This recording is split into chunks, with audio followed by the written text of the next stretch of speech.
Hello दोस्तों, स्वागत है आपका हमारे YouTube चैनल सबसे अनोखा सेंटर में। आज हम अध्याय 11 को स्टार्ट करेंगे, जिसका नाम है रचनाएं और इंग्लिश में से कॉन्स्ट्रक्शंस कहते हैं। और इसकी प्रश्नावली 11.1 का पहला सवाल हम इस वीडियो में हल करेंगे। तो देखिएगा सवाल क्या है। एक दी हुई किरण के प्रारंभिक बिंदु पर 90 अंश के कोण की रचना कीजिए और कारण सहित रचना की पुष्टि कीजिए। ठीक है, हमें 90 अंश का कोण बनाना है, 90 अंश के कोण की रचना करनी है और फिर हमें सिद्ध भी करना है कि जो कोण हमने बनाया है वो 90 ही अंश का है। ठीक है, हमें सिद्ध भी करना है। ठीक है, तो देखिएगा यहाँ पर हम लोग हेडिंग डाल लेते हैं रचना के चरण। जो भी हम यहाँ पर रचना करेंगे उसे यहाँ पर हेडिंग के अंदर लिखते भी जाएंगे। ठीक है, तो यहाँ पर हेडिंग डाल लेते हैं रचना के चरण। रचना के चरण, ये हमने हेडिंग डाल ली और यहाँ पर हम लोग लिखते जाएंगे जो भी रचना करेंगे। तो देखिएगा प्रश्न कह रहा था कि एक दी हुई किरण के प्रारंभिक बिंदु पर। ठीक है, तो एक हम लोग किरण खींच लेते हैं। इस प्रकार से हम एक किरण खींच लेते हैं। ये हमने किरण खींच ली, इसे नाम दे देते हैं ए और बी। ठीक है, ये हमारी ए बी किरण है। हम बिंदु ए पर 90 अंश के कोण की रचना करेंगे। ठीक है, तो यहाँ पर हम लोग क्या करेंगे, हम बिंदु ए पर प्रकार को रखेंगे और कुछ खोलेंगे। ठीक है, छोटा बड़ा कुछ भी खोल सकते हैं, जितना भी खोलना है आपको। तो प्रकार को खोल करके बिंदु ए पर रख करके एक चाप हम इस प्रकार से लगा देंगे। ठीक है, इस प्रकार से एक हमने चाप लगा दिया। ठीक है, प्रकार से रखेंगे तो गोल आएगा चाप। ठीक है, अब देखिएगा जो पहले इस वाली जो किरण को जहाँ पर भी ये चाप काट रहा है उसे हम लोग कुछ बिंदु मान लेंगे। इसे हमने सी मान लिया। ठीक है, अब हम लोग जितना पहले प्रकार खोले थे उतना ही प्रकार को खुला रखेंगे और बिंदु सी पर रख करके एक और चाप लगा देंगे इस प्रकार से। और जो ये चाप पहले वाले चाप को जहाँ पर भी काटता है इसे कुछ बिंदु और मान लेंगे। इसे हमने डी मान लिया। ठीक है, अब हम लोग जितना पहले चाप खुला था फिर उतना ही खुला रखेंगे और फिर बिंदु डी पर रख करके प्रकार एक और चाप लगा देंगे इस प्रकार से। ठीक है, और ये जो चाप एक दूसरे को जहाँ पर भी काटते हैं ये वाले चाप, इसे बिंदु ई मान लेंगे। ठीक है, अब हम लोग क्या करेंगे, बिंदु ए और डी को मिला देंगे, ए और ई को भी मिला देंगे। ठीक है, तो इस प्रकार से हम लोग मिला देंगे। ये हमने मिला दिया। इसी प्रकार से ए और ई को भी मिला देंगे। इस प्रकार से हमने मिला दिया। ठीक है, अब हम लोग क्या करेंगे, अब हम लोग बिंदु डी और ई पर प्रकार को रख करके इस जो ये वाला हमारा जो कोण बन रहा है इस कोण का समद्विभाजक या खींचेंगे, यानी कि इस पूरे कोण को हम दो बराबर कोणों में बांटेंगे। ठीक है, तो हम दो बराबर कोणों में कैसे बांटेंगे, सबसे पहले हम लोग बिंदु डी पर प्रकार को रखेंगे और प्रकार को जो ये इतनी दूरी है इससे आधे से ज़्यादा ही खोल लेंगे। ठीक है, प्रकार को यहाँ पर रख करके आधे से ज़्यादा दूरी का प्रकार खोल लेंगे और एक चाप इस प्रकार से हम लोग लगा देंगे। ठीक है, अब हम लोग बिंदु ई पर प्रकार को रखेंगे, प्रकार को उतना ही खुला रखेंगे जितना भी हमने खोला था। ठीक है, और इस प्रकार से इस चाप को काट देंगे। ठीक है, और जहाँ पर भी ये काट रहे हैं हम बिंदु ए और इस चाप को मिला देंगे। इसे हम लोग कुछ नाम दे देते हैं, इसे ई एफ नाम दे देते हैं। ठीक है, और हम बिंदु ए और एफ को मिला देंगे इस प्रकार से। ठीक है, देखिएगा ये हमने मिला दिया, ए और एफ को हमने मिला दिया। ठीक है, अब जो ये हमारा एफ ए बी कोण है ना, यही है हमारा 90 अंश का कोण। ठीक है, अभी मैंने हाथ से बनाया तो थोड़ा आपको सही नहीं दिख रहा होगा। ठीक है, जब आप लोग पटरी प्रकार की सहायता से बनाएंगे तो बढ़िया दिखेगा। ठीक है, अब देखिएगा जो भी हमने यहाँ पर रचना की है उसे हम लोग यहाँ पर रचना के चरण की हेडिंग के अंदर लिख देंगे। ठीक है, तो यहाँ पर हम लोग क्या लिखेंगे, सबसे पहले हमने क्या किया था, बिंदु ए पर हमने प्रकार को रखा था, यानी हम लोग लिख देंगे बिंदु ए को केंद्र मानकर हमने कुछ त्रिज्या अपने मन से यानी प्रकार खोला था। तो हम लिख देंगे कुछ त्रिज्या लेकर एक चाप इस प्रकार से लगाया। जो पहले जो हमने किरण खींची थी उस किरण को कहाँ पर काट रहा था, बिंदु ई पर काट रहा था। ठीक है, तो यहाँ पर लिखते हैं, हम लोग लिखेंगे ए को केंद्र मानकर, ए को केंद्र मानकर किसी त्रिज्या का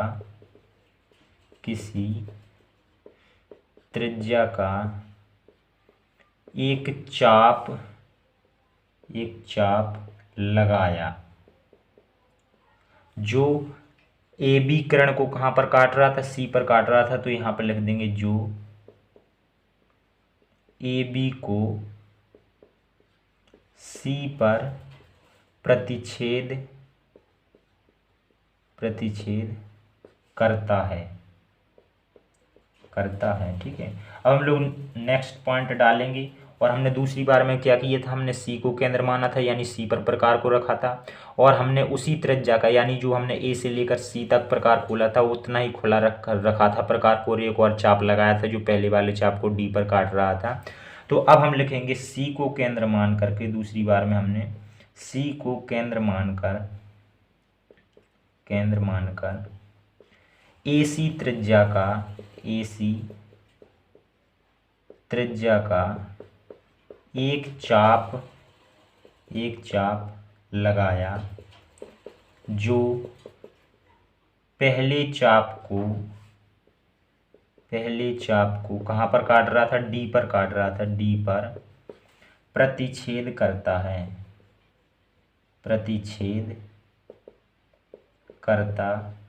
है। ठीक है, अब तीसरी बार में हमने क्या किया था, यहाँ पर तीसरा पॉइंट डाल लेते हैं। और तीसरी बार में हमने बिंदु डी को केंद्र माना था। हमने प्रकार को उतना ही खुला रखा था जितना हमने सबसे पहले खोला था, एसी प्रकार जो हमने खोला था उतना ही खुला रखा था, और हमने डी पर प्रकार को रख करके एक और चाप लगाया था जो पहले वाले चाप को ई पर काट रहा था। तो यहाँ पर लिखेंगे डी को केंद्र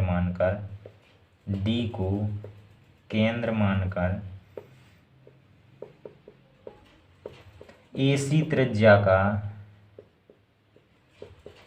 का एक चाप लगाया जो पहले चाप को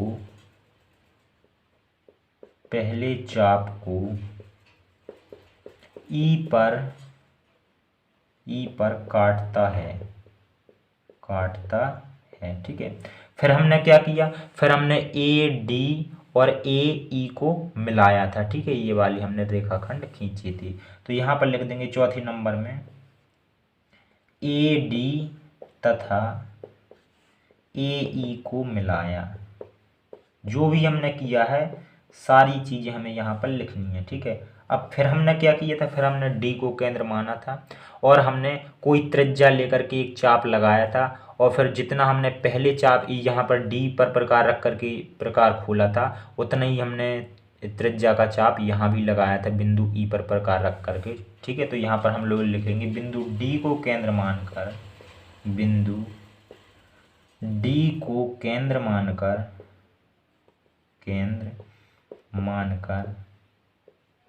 यहाँ पर एक काम करेंगे, यहाँ पर लिख देंगे ई डी का आधे से बड़ा चाप लेकर, यानी हमने आपको बताया था ना, यहाँ पर जो हम डी पर प्रकार रखेंगे वो यहाँ से आधे से ज़्यादा प्रकार खोल लेंगे। इस जो ये दूरी है यहाँ से इस वाली दूरी का आधे से ज़्यादा प्रकार खोल लेंगे, यानी ई डी दूरी का आधे से ज़्यादा। ठीक है, तो यहाँ पर देखिएगा हम क्या लिखने जा रहे हैं, बिंदु डी को केंद्र मानकर, यहाँ पर क्या लिखेंगे, बिंदु डी को केंद्र मानकर ईडी बटे दो से अधिक त्रिज्या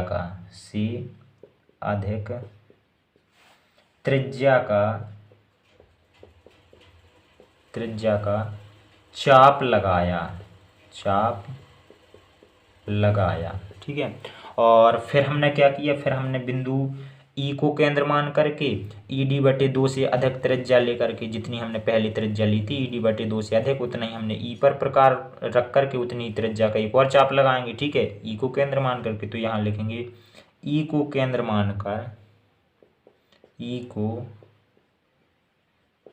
मानकर ईडी बटे दो त्रिज्या का, ईडी बटे दो से अधिक त्रिज्या का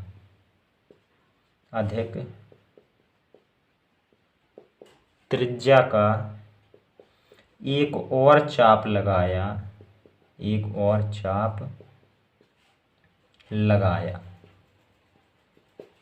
लगाया। यहाँ पर लिखेंगे जो पहले चाप को जो हमने पहले डी से चाप खींचा था, जो पहले चाप को कहाँ पर काटता है, एफ पर काटता है, एफ पर प्रतिच्छेद करता है। ठीक है, ये हमने लिख दिया। फिर हमने क्या किया था, फिर हमने ए और एफ को मिला दिया था। तो यहाँ पर अगले पॉइंट में हम लोग लिख लेंगे, ये 6वां पॉइंट था, अब यहाँ पर 7वां पॉइंट लिखेंगे और 7वें पॉइंट में हम लोग लिखेंगे ए और एफ को मिलाया, ए एफ को मिलाया। इसके बाद में हमारा जो कोण एफ ए बी या फिर कह लें बी ए एफ जो बन गया, यही कोण होगा हमारा 90 अंश का। ठीक है, तो यहाँ पर लिखेंगे इस प्रकार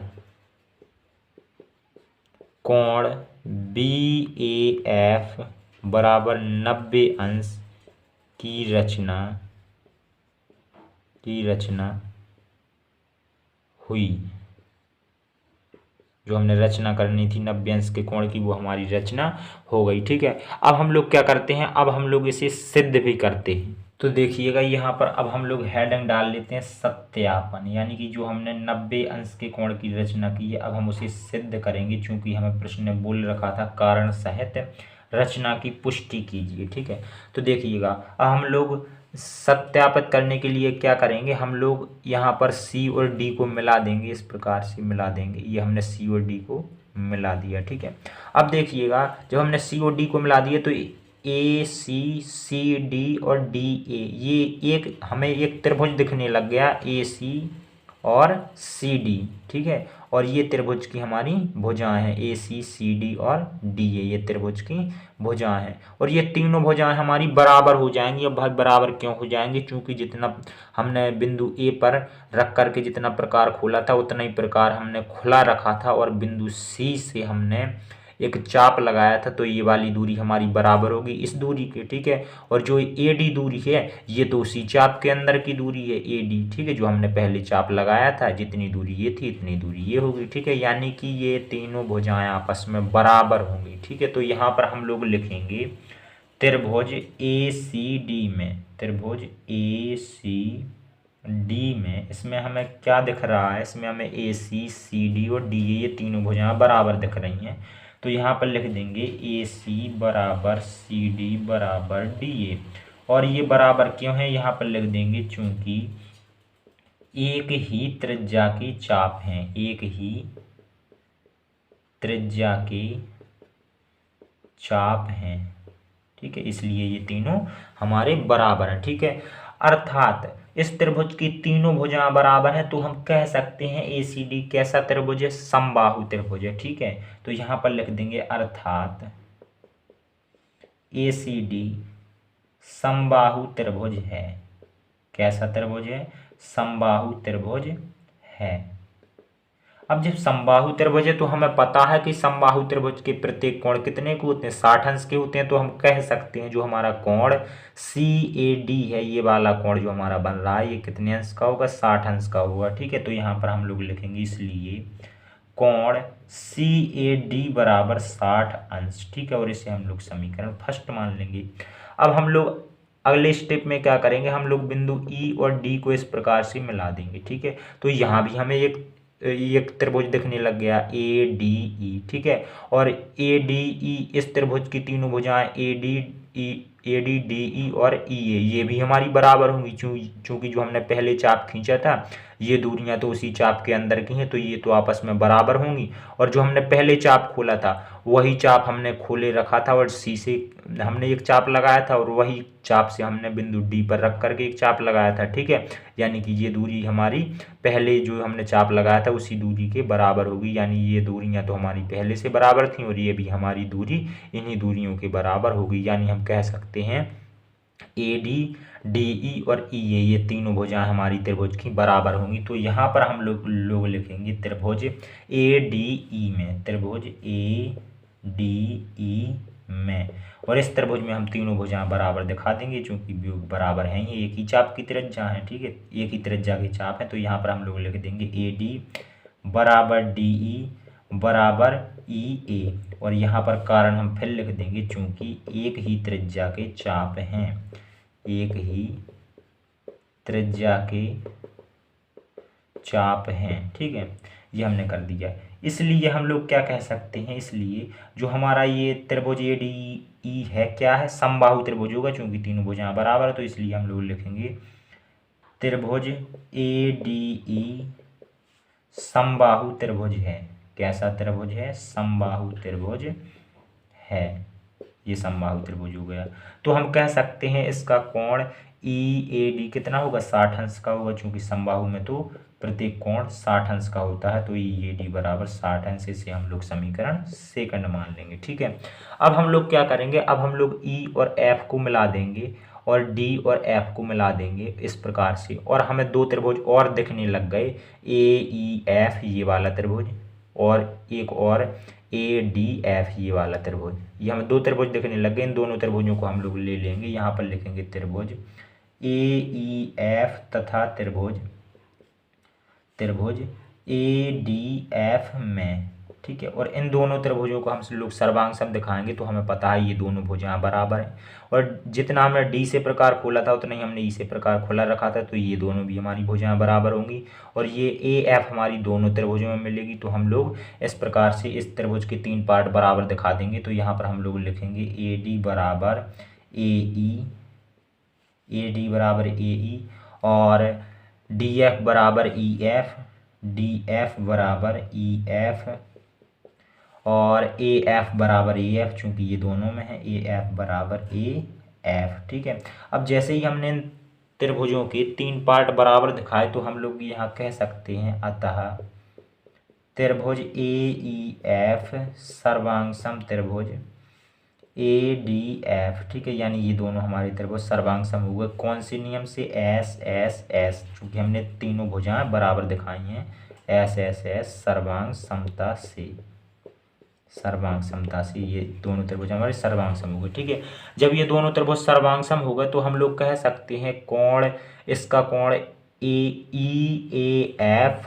EAF और इस वाले त्रिभुज का कोण DAF, ये दोनों बराबर हो जाएंगे, चूंकि CPCT से बराबर हो जाएंगे, चूंकि ये हमारे त्रिभुज क्या है? सर्वांग सम है, अभी हमने दिखाया है। ठीक है, तो यहाँ पर हम लोग लिख देंगे, इसलिए जब ये त्रिभुज सर्वांग सम है, इसलिए हम कोण EAF बराबर कर सकते हैं कोण DAF। ठीक है, इस प्रकार से अर्थात हम लोग कह सकते हैं, जब हमें पता चल गया ये वाला कोण बराबर है, तो हम कह सकते हैं इस पूरे कोण का आधा पार्ट ये है, आधा पार्ट ये है। ठीक है, तो हम कोण DAF बराबर लिख सकते हैं, जो DAF है ये पूरे कोण का क्या है? आधा पार्ट है। ठीक है, तो यानी कि अर्थात हम लिख सकते हैं कोण DAF बराबर, पूरा कोण कितना हमारा? 60 अंश था ना, ये वाला भी हमने निकाला था। ठीक है, यहाँ पर 60 अंश था ये पूरा कोण, तो ये पूरा कोण का आधा है, ये DAF पूरे कोण 60 अंश का आधा है, तो हम बटे में 2 लगा देंगे, तो हमारा DAF बराबर कितना आ जाएगा? DAF बराबर हमारा 30 आ जाएगा, और इसे हम लोग क्या मान लेंगे? समीकरण थर्ड मान लेंगे। ठीक है, अब हम लोग समीकरण फर्स्ट व थर्ड को जोड़ देंगे। फर्स्ट व थर्ड को जोड़ने पर ठीक है, जब फर्स्ट व थर्ड को जोड़ेंगे तो कोण CAD प्लस कोण DAF बराबर कितना हो जाएगा? यहाँ पर 60 है और इसमें हमारा 30 है, सो प्लस 30। CAD और DAF को जोड़िएगा, देखिएगा CAD और DAF ये हमारा पूरा कोण ना बन जाएगा। देखिएगा CAD और DAF इन दोनों कोणों को जोड़ देंगे तो हमारा पूरा कोण बन जाएगा CAF। ठीक है, CAF, तो यहाँ पर हम दोनों कोणों का योग लिख सकते हैं, कोण CAF बराबर कितना हो जाएगा? 60 30 90। CAF को और हम क्या लिख सकते हैं? BAF भी तो लिख सकते हैं, चूंकि इसे हमने आगे बढ़ा दिया, और तो यहाँ पर लिख सकते हैं या कोण BAF बराबर 90 अंश। और देखिएगा यही तो हमें सिद्ध करना था, यही BAF तो हमने 90 अंश का बनाया था। ठीक है, तो यहाँ पर लिख देंगे इति